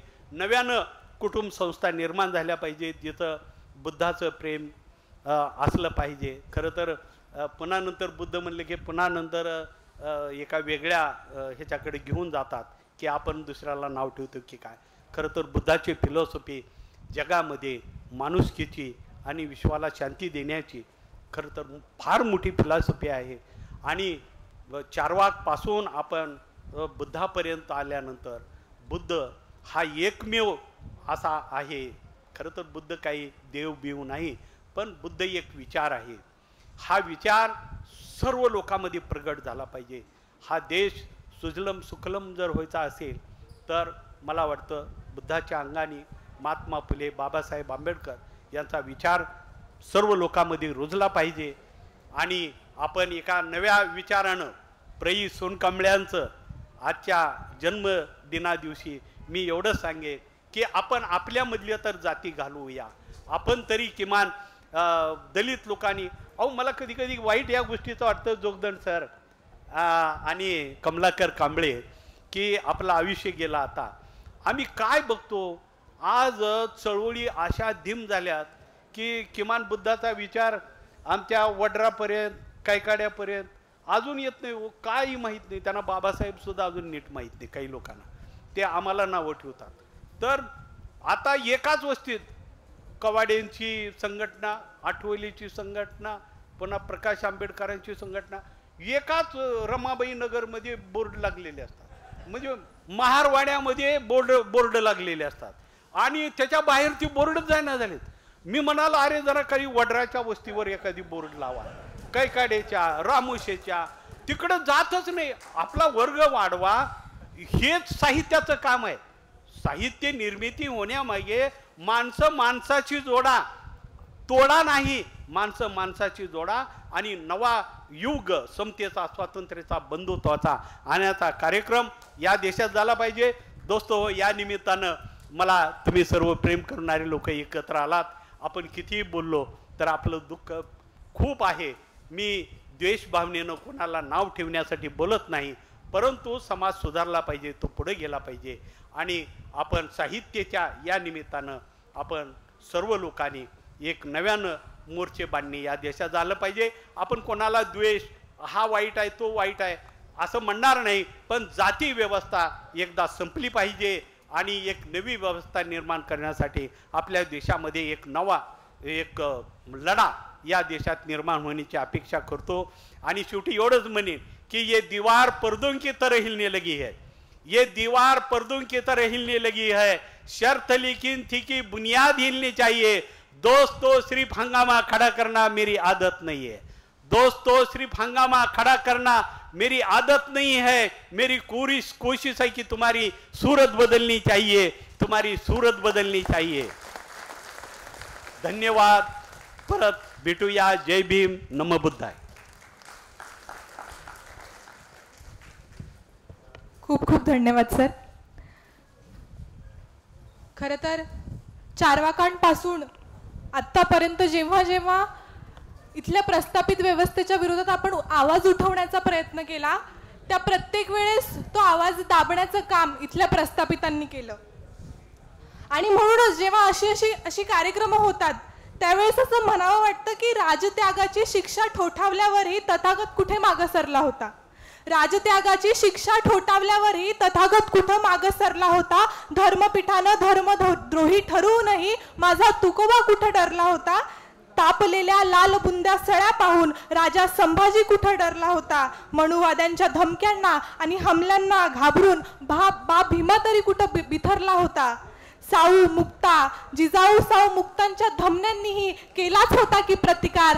आपण तर त्यांचीच लेकरं. या सत्तेच्या दमनालासाला कोण भिणार, या सत्तेच्या दमनालासाला कोण भिणार. खूप खूप धन्यवाद सर. खूप मोलाचं मार्गदर्शन आज आम्हाला इथे भेटलं आहे. यानंतर फुले शाहू आंबेडकर विचारांचे विचारवंत जे आज आपल्या कार्यक्रमाचे अध्यक्ष सुद्धा आहेत, असाच अध्यक्षीय समारोप करण्यासाठी मी प्राचार्य डॉक्टर कमलाकर कांबळे सरांना अशी विनंती करते की त्यांनी आपले मनोगत आणि त्यांनी आपले मार्गदर्शन आम्हाला करावे. वेळामध्ये बोलणार आहे.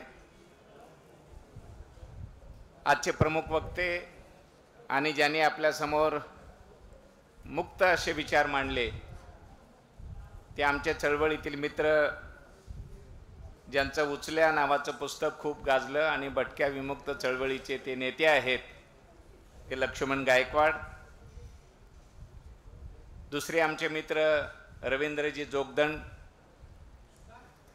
स्मृतिशेष प्राचार्य प्रई सोनकांबळे प्रतिष्ठानच्या अध्यक्षा कुमुदिनीताई. हा संपूर्ण कार्यक्रम ज्याने आखीव रेखीव पद्धतीनं साजरा करण्यासाठी कष्ट घेतले त्या चेतनाताई, डॉक्टर अश्विनजी, सर्व प्रय्यांचे परिवार, समोर बसलेले युगराजजी बागुल, ससो खंडाळकर, आमचे जगताप सर, आलटे सर, जाधवजी, आमचे मित्र दगडू लोमटे जे सल्लागार या प्रतिष्ठानचे आहेत.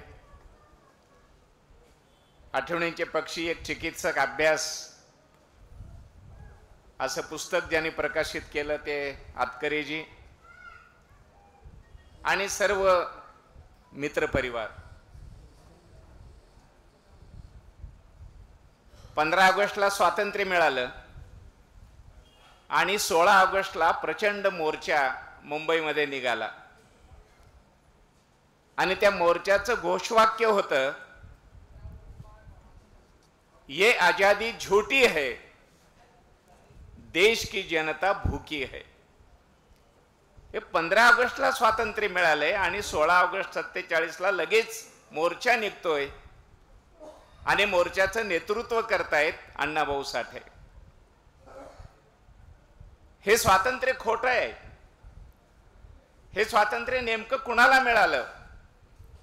कारण तोपर्यंत राज्यघटना अजून लिहायची होती आणि त्यामुळे हे स्वातंत्र्य मुठभर लोकांना देण्यात आलेलं आहे. ते आमचं नाही आहे, ते गरिबांचं नाही आहे. गरीब माणसं अजून भुकेली आहेत, वंचित आहेत. आदिवासीच्या रूपाने, विमुक्त भटक्यांच्या रूपाने, डोंगर दऱ्यामध्ये राहणाऱ्या लोकांच्या रूपाने ही जनता उपाशी आहे. आणि त्यामुळे हे स्वातंत्र्य आम्हाला खोटं वाटतं. अशा प्रकारची भूमिका दुसऱ्याच दिवशी मांडण्यात आली. या भूमिकेच्या बाजूने उभा राहणारे आपण सर्वजण आहोत. एकतर हा लढा अनादिकालापासूनचा आहे. आर्थिक संघर्ष तर आहेच आहे, पण सांस्कृतिक संघर्ष हे आहे. आणि या लढ्यामध्ये महत्वाचा वाटा स्वातंत्र्यानंतर जो उचलला गेला तो दलित साहित्यामुळे. आणि या साहित्याला जन्म देणारं जर कोणतं महाविद्यालय असेल तर ते औरंगाबादचं मिलिंद महाविद्यालय आहे.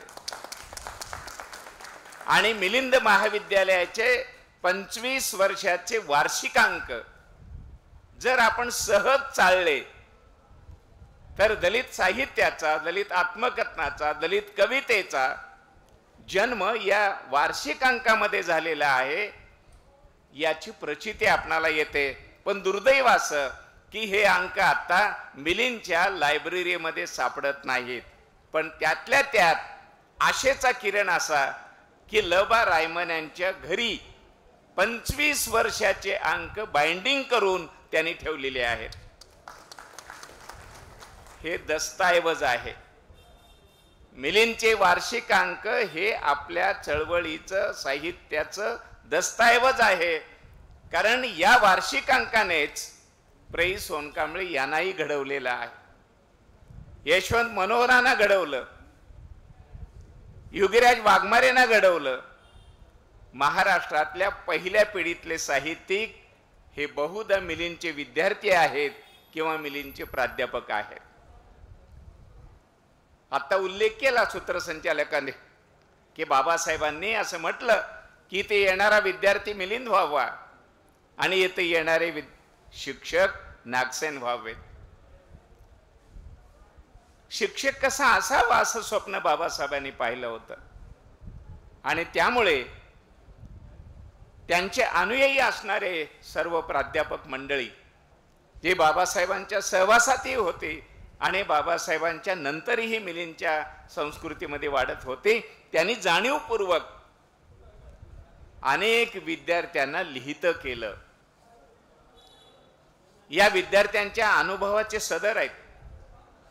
कधी अनुभव म्हणून ते लिहित आहेत, कधी आमचे स्तर असं शीर्षक आहे तिथं विद्यार्थी लिहित आहेत. वेगवेगळ्या जाती जमातीचे विद्यार्थी आहेत. आमचे अनेक स्तर याच्यामध्ये भटक्या विमुक्ताचे विद्यार्थी लिहित आहेत. आणि या सगळ्या लिहिण्यामधून 1963ला प्रैंचा वाटाड्या नावाचा लेख आला. तो पुढे आठवणीच्या पक्षीमध्ये आहेच आहे, थोडासा विस्ताराने पुढे आला.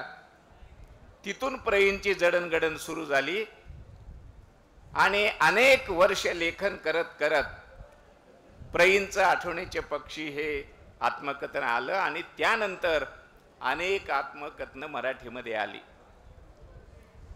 म्हणून एकतर प्रई आणि त्यांचं लेखन हे मिलिंद संस्कृतीला आलेलं एक गोड फळ आहे आणि त्या बीजातूनच असंख्य अशा प्रकारची आत्मकथनं मराठीमध्ये आली आणि या आत्मकथनाने व्यवस्थेला प्रश्न विचारायला सुरुवात केली. दलित साहित्यानंच या व्यवस्थेला प्रश्न विचारण्याची सुरुवात केली. डॉक्टर बाबासाहेब आंबेडकरांच्यामुळे अनेकांचा परिचय आपणाला झाला. बुद्धाचा झाला, कबीरांचा झाला, महात्मा फुल्यांचा झाला, राजर्षी शाहू महाराजांचा झाला. त्यांच्या भेटीगाठी झाल्यामुळे कर्मवीर भाऊराव पाटलांचा परिचय झाला, गाडगेबाबांचा परिचय झाला. बाबासाहेबांनी आपलं अस्पृश्य मूळचे कोण हे पुस्तक संत रविदासांना अर्पण केलं, त्यामुळे रविदासांचा परिचय झाला. पाकिस्तानची जी फाळणी झाली ते रमाबाईंना अर्पण केलं, रमाबाईंचा परिचय झाला. शूद्रपूर्वी कोण होते हा फुल्यांना त्यांनी ग्रंथ अर्पण केला. बाबासाहेबांनी ज्यांना गुरु मानलं आणि बाबासाहेबांचा संपर्क ज्यांच्या बरोबर आला ते सर्व आपली प्रेरणा म्हणून आपण समोर ठेवतो आहोत. आपल्या समोर लढा आहे. लक्ष्मण माने यांनी अनेक प्रश्न उपस्थित केले, मुक्तपणे ते बोलत होते. ती गोष्ट खरीच आहे की आपण आपले शत्रू नक्की केले पाहिजेत. दुर्दैवाने आपण आपले शत्रू अजून नक्की केलेले नाहीयेत आणि शत्रू बरोबरच आपण आपले मित्रही नक्की केले पाहिजेत. कोण आपला शत्रू आहे? जी व्यवस्था आपणाला सतत गुलाम करू पाहते, आजही गुलाम करणारी व्यवस्था आमची शत्रू आहे. ते कुणी असेल,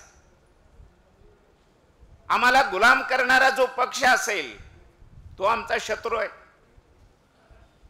आमचं शोषण करणारी जी माणसं आहेत ते आमचे शत्रू आहेत. आमचं साहित्य वाचून नाकं मुरडणारी माणसं आहेत, ते आमचे शत्रू आहेत. एकदा शत्रू नक्की झाले आणि त्यांच्याबरोबर युद्ध करायचं ठरलं तर युद्धभूमीवर जाताना केवळ बौद्धाने जाऊन हे युद्ध जिंकता येणार नाही. लक्ष्मण माने, तुम्ही म्हणता ते खरं आहे. हे युद्ध जिंकायचं असेल तर समविचारी, गायकवाड सर, समविचारी मित्र सोबत पाहिजेत. कोण समविचारी मित्र होऊ शकतात? म बी चिटणीसांची जी परंपरा आहे ते आमचे मित्र होऊ शकतात, नक्कीच होऊ शकतात. अनेक पक्षामध्ये चांगली माणसं आहेत,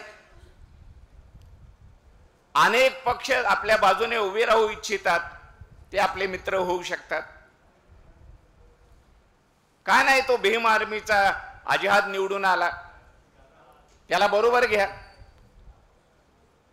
मायावतींना बरोबर घ्या, समाजवादी पक्षांना बरोबर घ्या, कम्युनिस्टांना बरोबर घ्या. पुरोगामी असणारा मराठा सेवा संघ आता काम करतोय, व्यवस्थेच्या विरुद्ध उभा राहतोय, त्यांना बरोबर घ्या.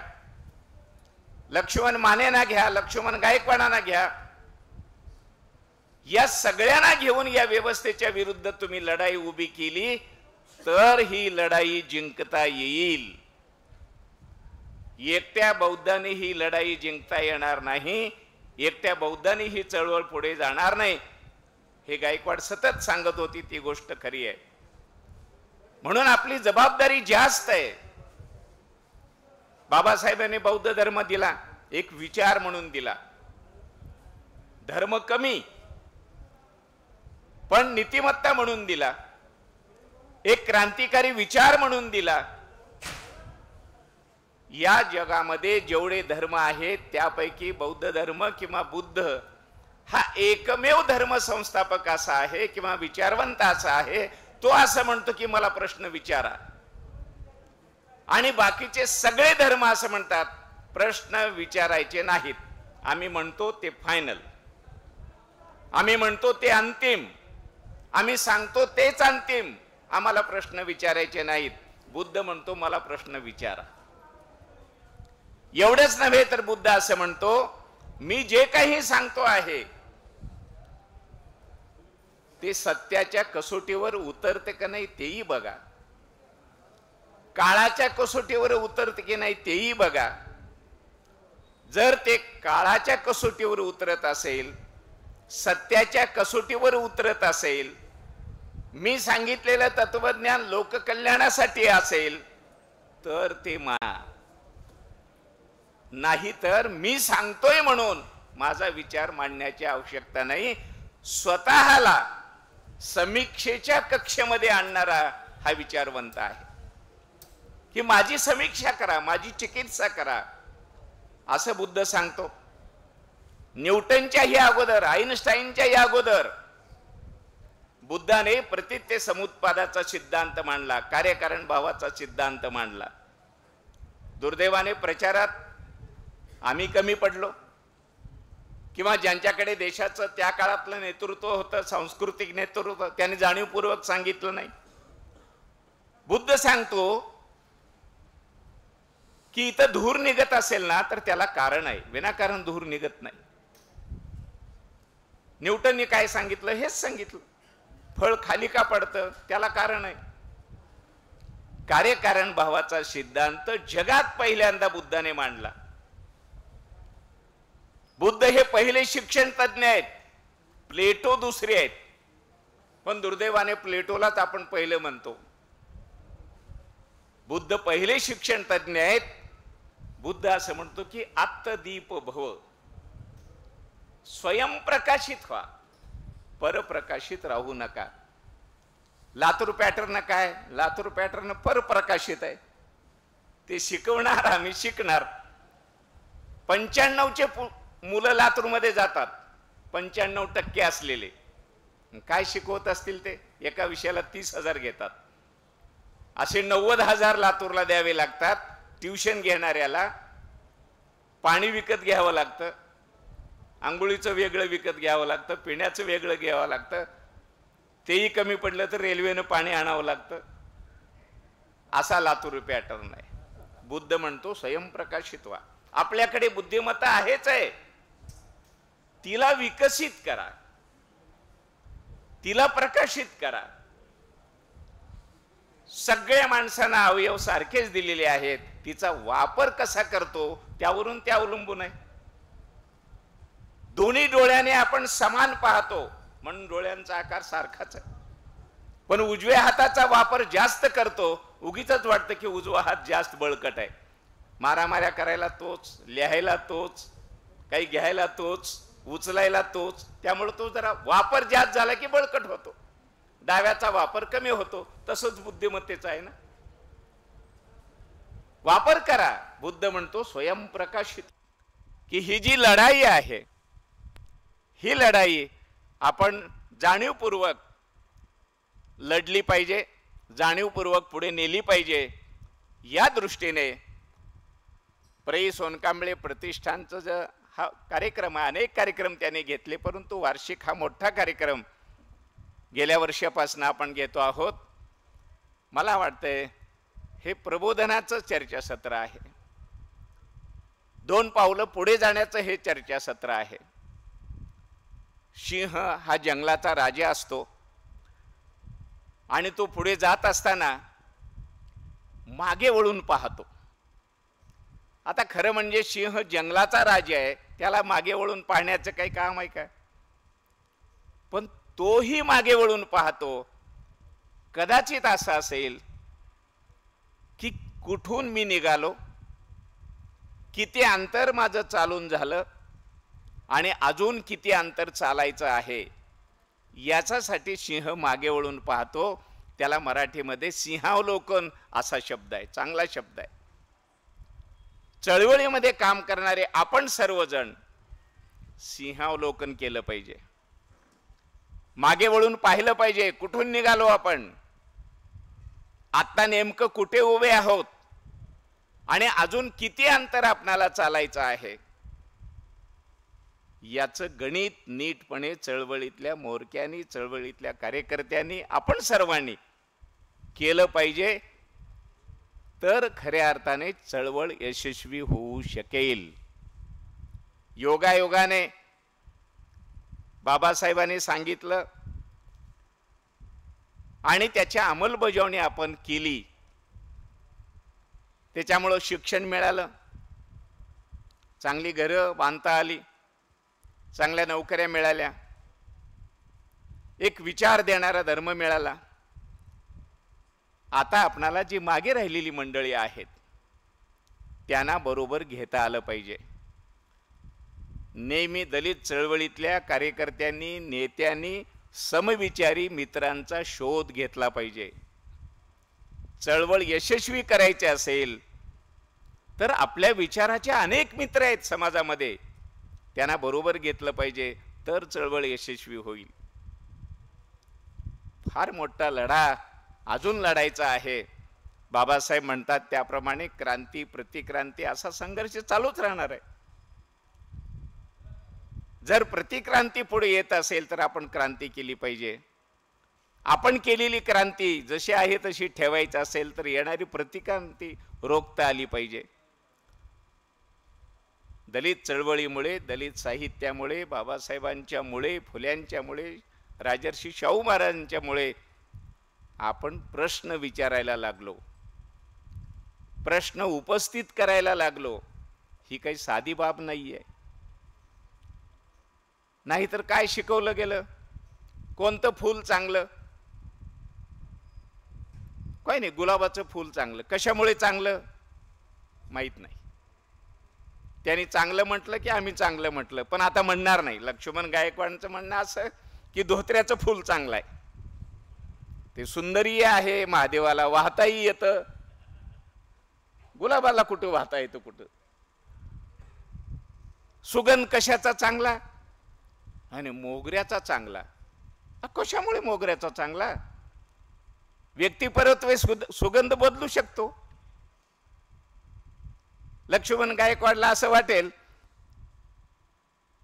की माशाचा, वाळलेल्या बोंबिलाचा सुगंध खूप चांगला, काय हरकत आहे, त्याचे म्हणजे नुसतं सुगंधच येत नाही, तोंडाला पाणी सुटतं, म्हणजे ॲडिशनल.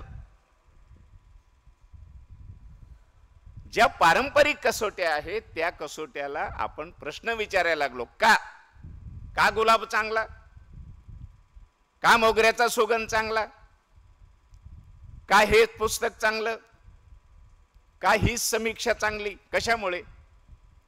ही प्रश्न विचारण्याची ताकद या चळवळीने दिली, त्यामुळे प्रस्थापित हादरले. हे लक्षात घ्या, ही साधी गोष्ट नाहीये. बुद्धापासूनची ही परंपरा आहे की आपण प्रश्न विचारायला लागलो. रावणाला 10 तोंड. आम्ही ज्या गावात राहतो अंबाजोगाईला, तिथं 2 तोंडाचं जर बाळ जन्मलं तर त्याची बातमी येते की 2 तोंडाचं बाळ जन्मलं. डॉक्टर खूप प्रयत्न करतात पण ते बाळ जगू शकत नाही, 24 तासात ते मरतं.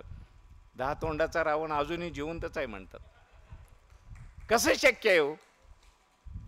मुळात तो बौद्ध माणूस आहे, दशबली आहे, नीतिमान आहे. बहिणीचा बदला घेण्यासाठी सीतेला नेलं पण अशोकवनात ठेवलं. घरी ठेवलेलं नाही, राजवाड्यामध्ये ठेवलेलं नाहीये, अशोकवनामध्ये सीतेची व्यवस्था केली. बौद्ध धर्म अगोदरचा असला पाहिजे, कारण रामायणामध्ये राम असं म्हणतो की लक्ष्मणा, येता येता चैत्याचं दर्शन घेऊन आलास का? हे चैत्याने स्तूप अगोदरचं आहे, अशोकवन अगोदरचं आहे, त्यामुळं तो बौद्ध राजा आहे. रावणाची सासूरवाडी मध्य प्रदेशामध्ये इंदसौर नावाचं गाव आहे, मंदोदरी तिथली आहे. इंदसौर किंवा मंदसौर असं त्या गावाला म्हणतात. आणि आजही इंदूरपासून 50-60 किलोमीटर असलेल्या या मंदसौर गावामध्ये रावणाची जयंती साजरी केली जाते आणि रावणाला हा आमचा जावई आहे असं तिथले लोक मानतात. ह्याच्यात काही वेगळं नाही. लोकसत्तेनं ती छापून आणलं. यात्रा भरते रावणाची. हे उदाहरण यासाठी मी दिलं की ही सगळी चिकित्सा झाली पाहिजे नव्याने. जसं तुम्ही वराहाबद्दल बोललात, गाढवाबद्दल बोललात. आता गाढवच म्हणायला लागलेत. काय माणूस आहेच का काय? उगीच त्यांना आपण म्हणतो गाढव कुठला, ते म्हणतील माणूस कुठला. इतका माणूस खालच्या थराला गेला. आणि त्यामुळे नामदेव ढसाळ म्हणतात त्याप्रमाणे माणसानेच माणसाचं गाणं गावं, एक तीळ सर्वांनी करंडून खावा, ही भूमिका दलित साहित्य चळवळीची असली पाहिजे. या दृष्टीने एक पाऊल पुढे टाकण्यासाठी प्र. सोनकांबळे प्रतिष्ठानच्या वतीनं हा कार्यक्रम दरवर्षी आयोजित केला चाललाय. मी मनापासून सर्वांना धन्यवाद देतो, संयोजकांना धन्यवाद देतो, आपणालाही धन्यवाद देतो. थोडंसं हा कार्यक्रम मिलिंदच्या परिसरात झाला असता तर आणखी संख्या वाढली असती, पण तिथं परीक्षा आल्या शासनाच्या म्हणून अडचण होती. कदाचित पुढच्या वर्षी आपणाला तिथंच हा कार्यक्रम घेता येईल, कारण प्रईंचे चाहते त्या आजूबाजूला जास्त आहेत. तरीही आपण मोठ्या संख्येने या ठिकाणी आलात. मला अध्यक्षस्थान भूषवण्याची संधी प्रतिष्ठानच्या वतीने देण्यात आली. माझे विचार मी आपल्यासमोर ठेवले. कदाचित थोडेसे विस्कळीत असतील, परंतु अध्यक्षीय समारोप करण्याची जबाबदारी होती, ती मी पार पाडली. धन्यवाद. जय भीम.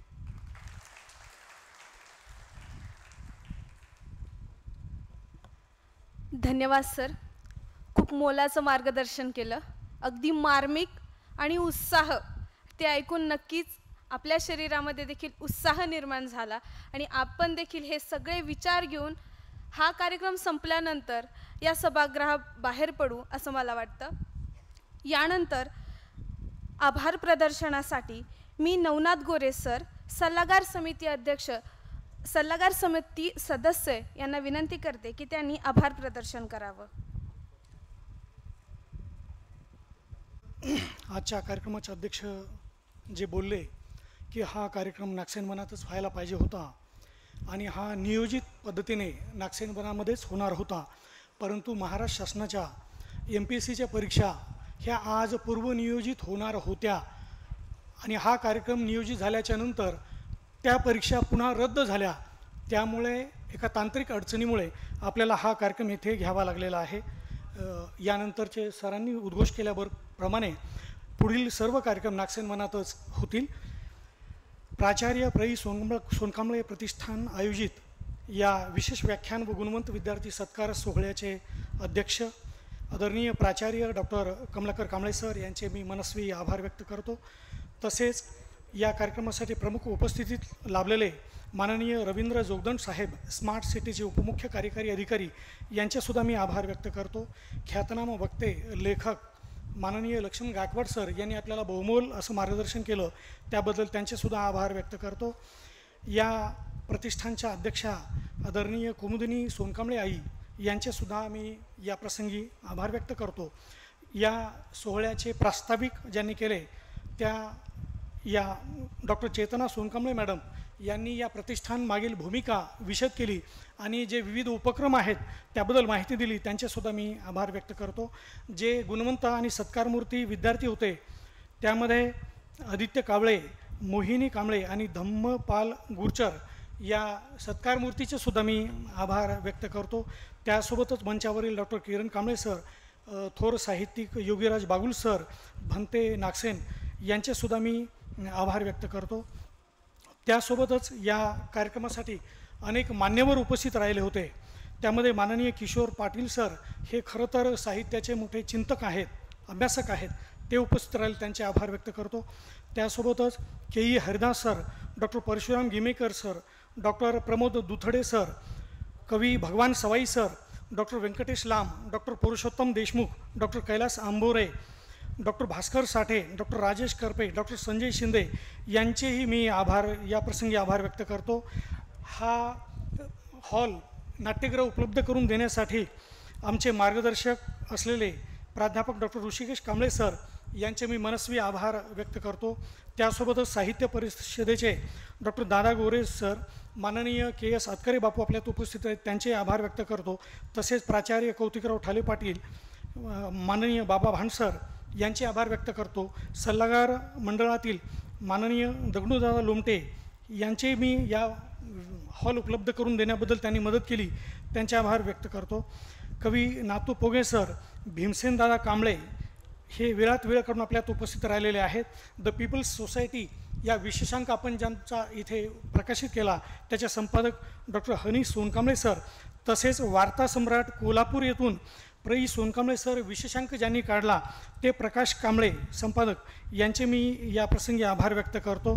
सल्लागार समितीतील ससो खंडाळकर सर यांचे आम्हाला सतत मार्गदर्शन लाभते, त्यांचेसुद्धा या प्रसंगी आभार व्यक्त करतो. त्यासोबतच ताराबाई शिंदे केंद्राच्या Nirmalatai Jadhav, doctor Savita Bahirat, doctor Sonali Maske, doctor Ashwini More यांचेसुद्धा मी या प्रसंगी आभार व्यक्त करतो.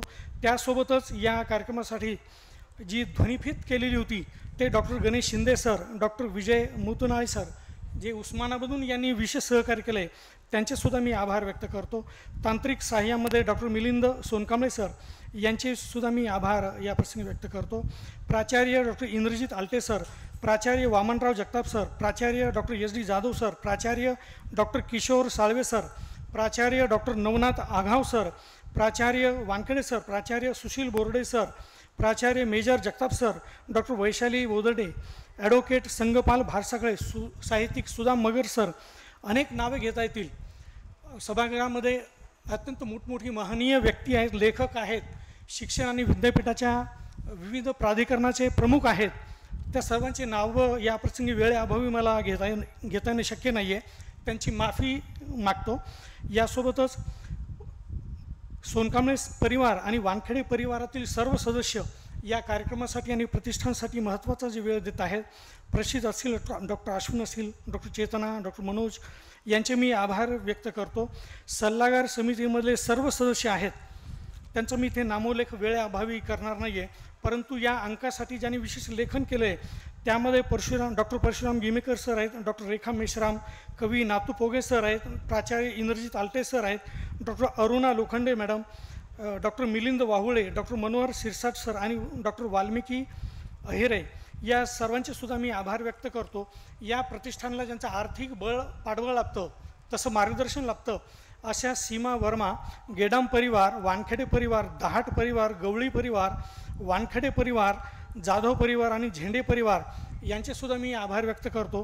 त्यानंतर या कार्यक्रमाचं सूत्रसंचालन छान पद्धतीने करणाऱ्या गौतमी आव्हाड आणि समीक्षा बामणे यांचेसुद्धा आभार व्यक्त करतो आणि मी इथे थांबतो. धन्यवाद. धन्यवाद सर. यानंतर लक्ष्मण गायकवाड सरांचं स्वागत करण्यासाठी मी नारायण जाधव व तोताराम जाधव यांना विनंती करते की त्यांनी विचार मंचावर यायचं आहे.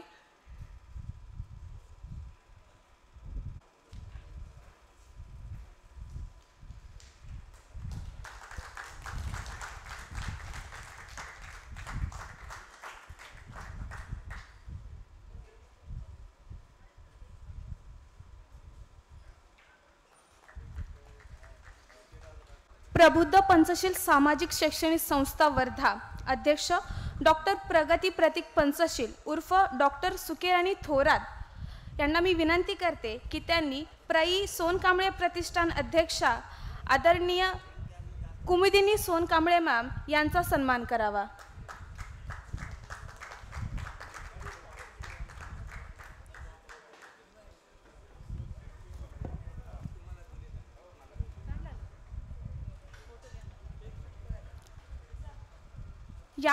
यानंतर मी सर्वांना विनंती करते की या कार्यक्रमाची सांगता ही राष्ट्रगीताने होणार आहे. सर्वांनी उभे राहून राष्ट्रगीत म्हणायचं आहे व त्यानंतर या कार्यक्रमाची सांगता होणार आहे.